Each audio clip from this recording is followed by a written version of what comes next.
రమేష్ చాలా తెలివైనవాడు. తల్లిదండ్రులు లేకపోయినప్పటికీ ఒక్కడే కష్టపడి మంచి ఉద్యోగం సంపాదించాడు. ఉద్యోగంతో పాటు పొలం కూడా చేస్తూ ఉంటాడు.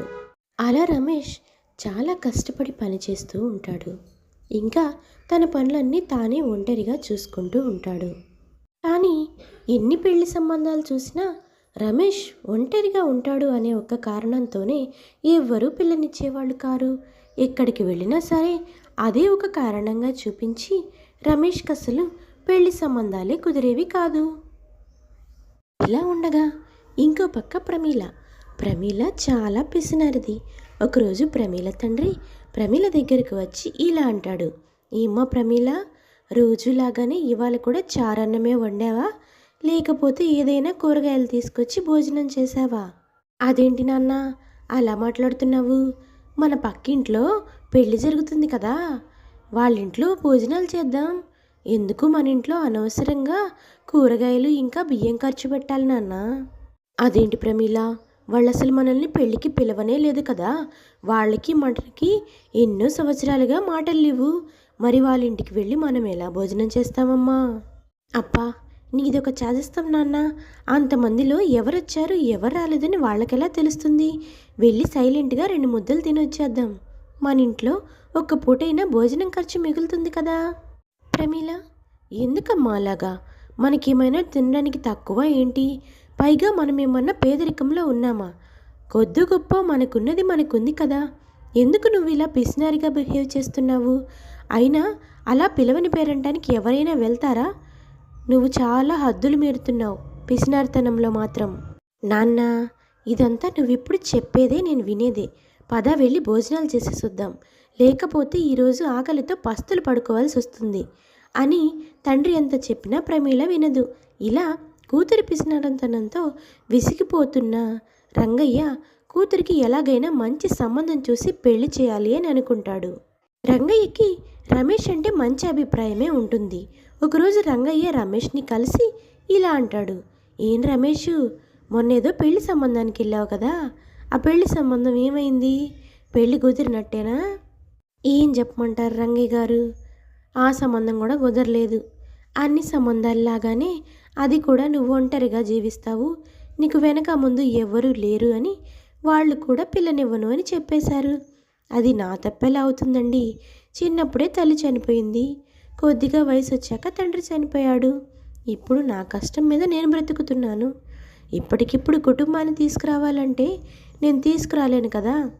అది అలానే జరుగుతూ ఉంటుందండి.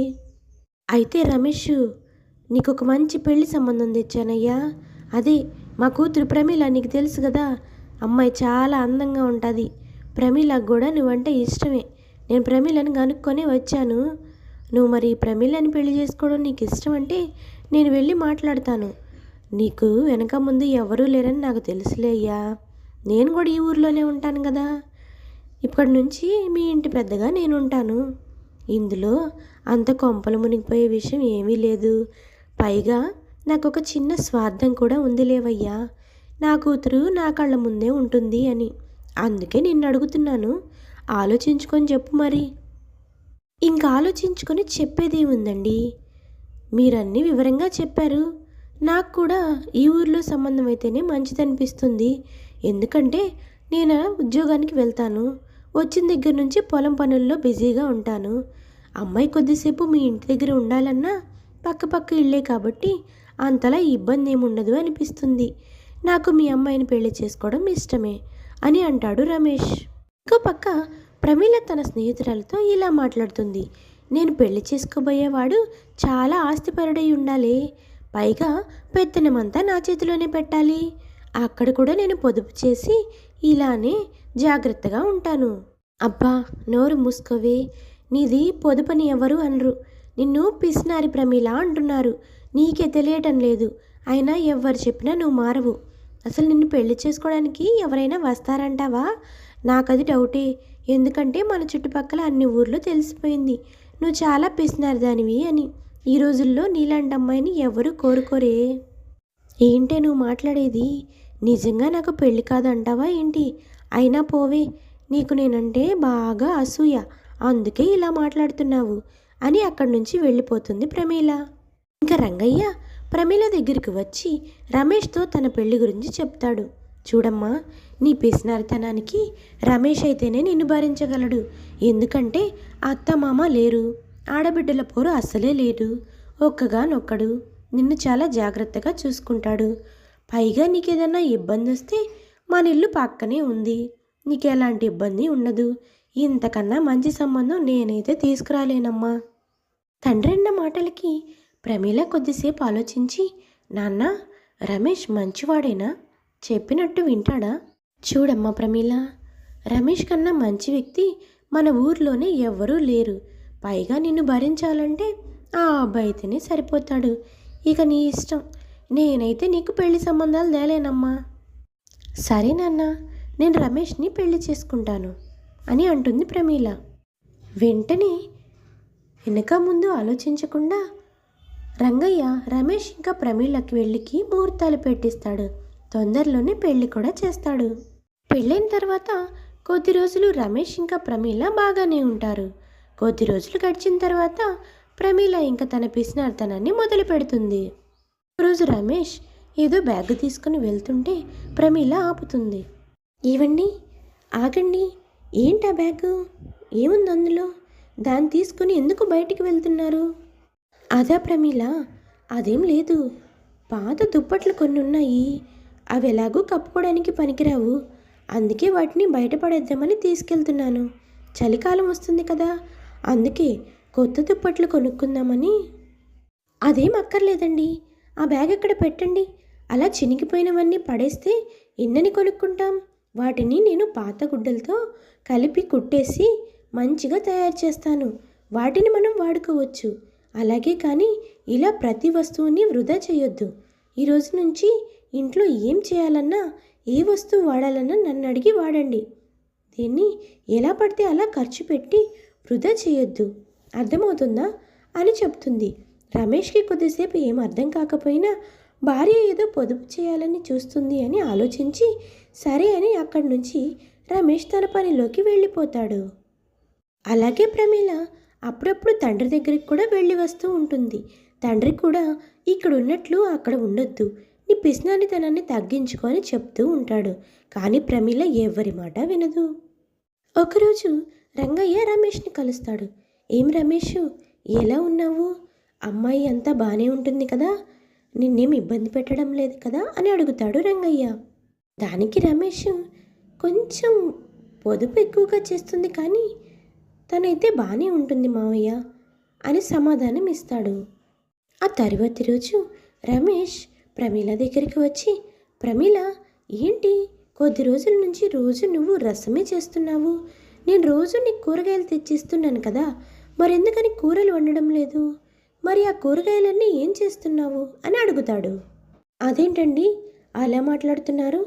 మీరు తెచ్చిన కూరగాయలన్నీ పక్కింటి వాళ్ళకి ఇచ్చేసి డబ్బులు తీసుకుంటున్నాను కదా, ఆ డబ్బులన్నీ బ్యాంకులో వేస్తున్నాను. అయినా మన ఇద్దరి కోసం అన్నన్ని కూరగాయలు అవసరమా? రసం సరిపోతుంది కదా, కొంచెం పొదుపుగా ఉండాలండి. అలా పొదుపుగా ఉంటేనే కదా భవిష్యత్తులో మనం సంతోషంగా ఉండేది. ఏం మాట్లాడుతున్నావు ప్రమీల? తినే తిండి విషయంలో కూడా పొదుపేంటి? అయినా దాన్ని పొదుపు అనరు, పిసినారితనం అంటారు. రోజు రసం తింటే ఎలా ఉంటుంది చెప్పు? మనిషికి బలం ఎలా వస్తుంది? మనిషి ఆరోగ్యంగా ఎలా ఉంటాడు? ఆరోగ్యంగా లేనప్పుడు ఎంత డబ్బు సంపాదించి ఏం ప్రయోజనం? అదంతా నాకు తెలియదండి. నాకు ఇలా పొదుపుగా ఉండటమే ఇష్టం. నేను ఇలాగే ఉంటాను. మీరెన్ని చెప్పినా వినను అని ప్రమీల అక్కడి నుంచి వెళ్ళిపోతుంది. రోజు రమేష్ వాళ్ళ పిన్ని ఊరి నుంచి వచ్చింది. రా పిన్ని రా, పెళ్ళికి ముందు రమ్మని ఫోన్ చేస్తే ఇప్పటికి నీకు తీరిందా? నాకంటూ పెద్దదికి ఎవరూ లేరు, దగ్గరుండి పెళ్లి చేసి నాతో పాటే ఉండిపో పిన్ని అని ఎప్పుడు ఫోన్ చేస్తే పెళ్ళైన 3 నెలలకు వస్తున్నావా? నీదేం పోయింది నాయనా, నువ్వు రమ్మనన్నావు. చిన్నప్పటి నుంచి నిన్ను పెంచానన్న విశ్వాసం నీకుంది. కానీ ఊర్లో కూడా నేను అన్ని పనులు చక్క పెట్టుకుని రావాలి కదా. పైగా ముసలి ప్రాణం, మధ్యలో ఆరోగ్యం సహకరించగా రాలేకపోయాను. ఇప్పుడు వచ్చానుగా, ఇంకెక్కడికి వెళ్ళకుండా ఇక్కడే ఉంటానులే, నిన్ను కోడల్ని చూసుకుంటూ. అదేంటి అత్తయ్య, మీరు ఇక్కడ ఉండిపోవడానికి వచ్చారా? అంటే మీకు ఇల్లు లేదా? మీరు ఇక్కడే ఉంటారా ఇవాళ నుంచి అని ప్రమీల అంటుంది. నువ్వు ప్రమీల మాటలేం పట్టించుకోకు పిన్ని. ప్రమీల అలా అప్పుడప్పుడు నవ్వుకుంటూ అలాగే విక్రిస్తూ ఉంటుంది. నువ్వురా, ఏం కోడలి పిల్ల, బాగున్నావా? ఈ రోజు నుంచి మన ఇద్దరం కలిసే ఉండబోతున్నాం కదా. నీ నవ్వులేందో అన్నీ నేను చూస్తానులే పదా అంటుంది కాంతమ్మ వెటకారంగా. తర్వాత రోజు కాంతమ్మ, ప్రమీల ప్రమీల, ఏమే కోళ్ళ, ఏం చేస్తున్నావే? నాకు ఉదయాన్నే కాఫీ తాగే అలవాటు. లేచి గంట అవుతుంది, ఇంతవరకు ఒక్కసారి కూడా కాఫీ రాలేదు. నేను గంటకి కాఫీ తాగుతానే. వెళ్ళి అర్జెంటుగా కాఫీ తీసుకురాపో. కాఫీయా? మా ఇంట్లో అసలు పాలే వాడమత్తయ్యా. మరి నీకు కాఫీ ఎలా తీసుకొని రమ్మంటావు? ఇందే ఇన్నాళ్ళు పాలే వాడరా, మరి అబ్బాయికి ఏం పెడుతున్నావు? అందుకేనా వాడంత నీరసంగా ఉంటున్నాడు. ఈరోజు నుంచి 1 లీటర్ పాలు పోపించుకో. నాకు 4-5 సార్లు కాఫీ ఇచ్చినా మిగతా వాడికి పెరుగు తోడుపెట్టి గడ్డ పెరిగేసి పెడితే పిల్లడికి కాస్త బలం వస్తుంది. ఈరోజు నుంచి 1 లీటర్ పాలు పోపించుకోమన్న అబ్బాయికి చెప్పు. సరే అత్తయ్య అని ఆవిడతో చెప్పి మనసులో, ఈవిడ సొమ్మేం పోయింది, 1 లీటర్ పాలంట, నెలొచ్చేసరికి ఎంత బిల్లు అవుతుందో తెలుసా? చూస్తాను ఎన్నాళ్ళు ఇక్కడే ఉండి నా మీద పెత్తనం చేస్తుందో. ఒకరోజు ప్రమీల భర్తతో ఇలా అంటుంది. ఏంటండి, ఆవిడెవరో దూరపు చుట్టం అవడం ఏంటి? ఆవిడొచ్చి మన ఇంట్లో ఉండడం ఏంటి? ఆవిడకి మనం కావాల్సినవన్నీ వండి పెట్టడం ఏంటి? ఆవిడ వచ్చిన దగ్గర నుంచి మనకి ఎంత ఖర్చులు అవుతున్నాయో మీకు అసలు తెలుస్తుందా? మన ఇద్దరం ఉన్నప్పుడు ఒక కూర ఒక చారుతో సరిపెట్టుకునేవాళ్ళం. ఆవిడ 4 రకాల కూరలు అడుగుతుంది. రోజుకి లీటర్లు కాఫీ తాగుతుంది. ఎంత ఖర్చు అవుతుందో తెలుసా? ఆవిడని ఎప్పుడు పంపించేస్తారు అని అడుగుతుంది ప్రమీల. లేదు ప్రమీల, ఆవిడెక్కడికి వెళ్ళదు. ఆవిడే నన్ను చిన్నప్పటి నుంచి కష్టపడి పెంచిన మా పిన్ని ఇకపై మనతోనే ఉంటుంది. ఎందుకంటే ఆవిడకి వయసు అయిపోతుంది కదా. అందుకే మనకి పెద్ద దిక్కులా ఉంటుందని నేనే రమ్మన్నాను. ఈరోజు నుంచి నీ పిసినారితనంతో కాకుండా మా పిన్నిని జాగ్రత్తగా చూసుకో అని చెప్తాడు రమేష్. ప్రమీల మనసులో ఏం మాట్లాడాలో అర్థం కాక సైలెంట్గా అక్కడి నుంచి వెళ్ళిపోతుంది. ఒకరోజు కాంతమ్మ రమేష్తో ఇలా అంటుంది. ఒరే రమేష్, వచ్చిన దగ్గర నుంచి ఆకుకూరలు, రసాలు, పప్పులు, చారులు తినలేక నోరంతా సప్పబడిపోతుందిరా. నాకు ఈరోజు ఏదన్నా వెరైటీగా తినాలనిపిస్తుంది. అలా షాప్కి వెళ్ళి చేపలో రొయ్యలో ఏది దొరికితే అది తీసుకురారా అని చెప్తుంది కాంతమ్మ. అలాగే పిన్ని, నీకేం కావాలో అవన్నీ తీసుకుని ఇస్తాను. నీ కోడలు వంటలు బాగా చేస్తుంది, తను వండి పెడుతుంది, నువ్వు ఈరోజు తృప్తిగా తిందువు గాని అని అంటాడు రమేష్. ఆ తర్వాత రమేష్ షాప్కి వెళ్ళి చేపలు ఇంకా చికెన్ తీసుకొని వచ్చి భార్యకిస్తూ ఇలా అంటాడు. నీ పిసినారితనంతో కాకుండా వంటలన్నీ కొంచెం బాగా చెయ్యి. వచ్చినప్పటి నుంచి పాపం మా పిన్ని ఆ చారులు రసాలతో కడుపు నింపుకోలేక ఇబ్బంది పడుతుంది. ఆవిడకి నాన్ వెజ్ లేకపోతే అస్సలు అన్నం తిన్నట్టే ఉన్నదంట. నువ్వు ఈరోజు వంటలు బాగా చెయ్యి అని చెప్తాడు. సరేనండి, మీరు తీసుకొచ్చారు కదా, నేను చేస్తానులేండి. అయినా ఇప్పుడు ఎందుకండి ఇలా అనవసరమైన ఖర్చులు? సరేలేండి, మీ ఇష్టం, మీ పిన్ని ఇష్టం, చెయ్యమన్నారు చేస్తాను అని అంటుంది ప్రమీల. ఏంట్రా అబ్బాయి, చేపలో ఎన్ని తీసుకొచ్చావా? ఏంది, ఇంట్లో నుంచి మసాలా వాసన రావడం లేదు? నువ్వు చెప్పినవన్నీ తీసుకొచ్చాను పిన్ని. మసాలా వాసన రావడం లేదంటే వెనక గదిలో ఏమన్నా చేస్తుందేమోలే. పద వెళ్ళి అడుగుదాం. ఏంది కోళ్ళ, ఏంది మసాలా వాసన రావట్లేదు? ఇంట్లో అసలు నీసు కూర వండుతున్నట్టే అనిపించట్లేదు. ఏంది, కూరలు ఎంతవరకు వచ్చినాయే? బాగా ఆకలేస్తుంది. ఏం చెప్పమంటారు అత్తయ్య? మీ అబ్బాయి తీసుకురావడం అయితే తీసుకొచ్చాడు, కానీ అన్నీ పాడైపోయిన చేపలు తీసుకొచ్చాడు. అందుకే వాటన్నిటినీ పక్కింటి వాళ్ళకి ఇచ్చేసి ఈ రోజుకి రోటి పచ్చడి చేశాను. ఇంకెప్పుడైనా చేపలు తెచ్చుకొని తిందాంలే అత్తయ్య అని అంటుంది ప్రమీల. అదేంది, వాడు చిన్నప్పటి నుంచి ఎప్పుడు చేపలు తెమ్మన్నా వాడే నాకు తెచ్చిచ్చేది. పాడైపోయిన చేపలు వాడెందుకు తెస్తాడు? నువ్వే కావాలని నీ పిసినారి బుద్ధితో ఆ చేపల్ని పక్కింటి వాళ్ళకి అమ్మేసి డబ్బులు తీసుకున్నట్టున్నావు. నాకు తెలియని మాటలు మాట్లాడమాకే నువ్వు. చూసావు గారా రమేష్, నీ కోడలు నన్ను తిండికి ఎట్టా చంపుతుందో. అదేంటి అత్తయ్య, నిజం చెప్పినా కానీ నమ్మరు. నిజంగానే పాడైపోయిన చేపలు తెచ్చారు, అందుకే పక్కింటి వాళ్ళకి ఇచ్చి డబ్బులు తీసుకున్నాను. రేపు వండుతానని చెప్తున్నాను కదా. అరేలే పిన్ని, ఇవాళకి ఆ రోటి పచ్చడితో అన్నం తినేసేయి. రేపు నీకు హోటల్ నుంచి కొనుక్కొని తీసుకొని వస్తాను. నువ్వు తృప్తిగా తిందువు గాని అని రమేష్ ఆ గొడవని సద్దుమణిగిస్తాడు. ఆ రోజుకి ఇంకా ఆ రోటి పచ్చడితోనే అత్తగారికి భోజనం పెడుతుంది ప్రమీల. ఆ తర్వాతి రోజు ప్రమీల బయట నుంచుంటే అత్తగారు ఇలా అంటుంది. ప్రమీల, ఈరోజు బాగా చలి ఎక్కువ అవుతుంది, చలికాలం వచ్చేస్తుంది. షాప్కి వెళ్ళి 2 రగ్గులు తీసుకొనిరా, నాకు ఈ చలికి అస్సలే నిద్ర పట్టదు. అదేంటి అత్తయ్య, ఇప్పుడు బయట రగ్గులు కొంటుంటే ఏందో లేనిపోని కొత్త రకాలు వస్తున్నాయంట. ఆ రగ్గులు ఎందుకులే కానీ పాత రగ్గులు 2 నేను అతుకులేసి కుట్టాను. అవి అయితే మీకు సరిగ్గా సరిపోతాయి. వాటిని కప్పుకోండి అత్తయ్య, లేకపోతే బయట చలిమంటేస్తాను. బయట పడుకోండి మంచం వేసుకొని. ఏంది ఈ ముసలి ప్రాణం బయట చలికి ఎట్లా పడుకుంటుంది?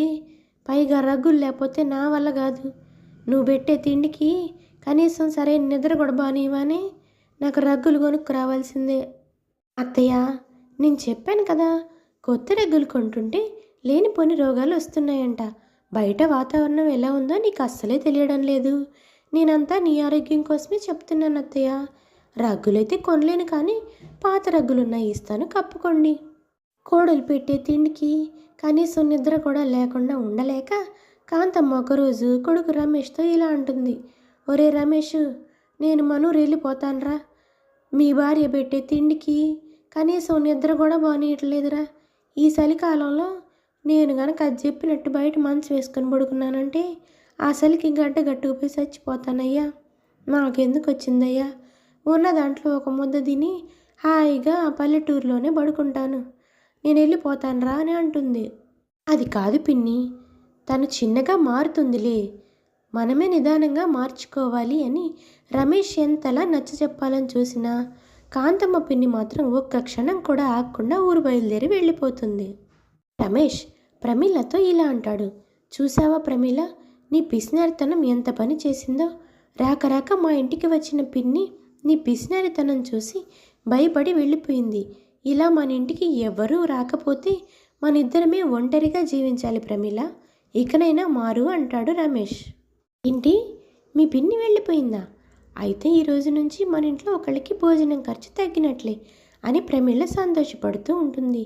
ఇలా పిసినారి ప్రమీల ఎప్పటికీ మారదు. ఇది ఇవాళ కథ. ఈ కథ కనుక మీకు నచ్చినట్లయితే please like, share and subscribe చేసుకోండి.